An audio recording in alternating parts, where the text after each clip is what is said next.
این به بعد زندگیمون میشه داستان، با هم حرف نمیزنه از این به بعد دلگیر شب، از این فاز دلگیر درم قلبم حراج اصلا به مزاجم پیدا کرده فندک و تو کیف باشگاه مامان. از این به بعد زندگیمون پر داستانه، با هم حرف نمیزنه از این به بعد دلگیر شبم. خواستم یکی بیاد از این فاز دلگیر درم، واسه این و اون گذاشتم قلبم و حراج. هرکی اومد گفت نمیای تو اصلا به مزاجم، به هرکی گل دادیم زد توی ملاجم. یاد گرفتم بشم بیشتر حواسم. ای بابا در رفت خافیه از دست، هرکی منو میبینه شدی چه بدمست. فکر نکن به این چیزا بابا حرومه، من که از بچگی بابام پلومه. فهمیدم صفر چسبم اعتقاداتم و اگه کسی پا گذاشت روی اعتقادات نرو بمون به جنگ، بمون به جنگ.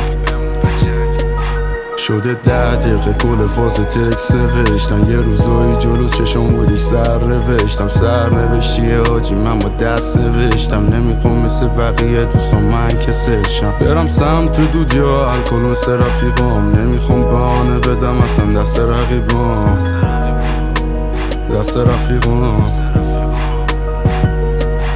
رفتم جلو گفتم همیشه راه هست واسم، گفتم چیزایی که میشنون تازه است واقعا. گفتم کم نیا جلوتر رو ببین بازم، گفتم کم نیا سختی یاشم ساده است واسد. همیشه یه چیزایی هست که کمر تاشه، ولی مهم اینه که آدم تا آخر باشه.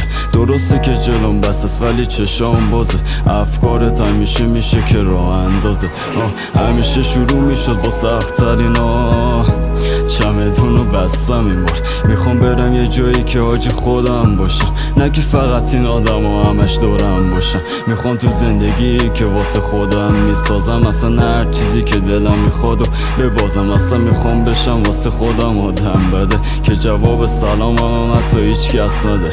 سخت شد ولی قدممو برداشتم، رد شد روزاممو بازم وقت داشتم. سرد شد دستم ولی خودمم و خودم، این خدا بودش که بهم میگفتش نشو جدا ساختن آرزو با قدمات کوتاه. تلاشای مهم واسه هدفای شما، یه زمانی رسید و حسی مثل کما که دست نوشتم آخر کرد منو جدا.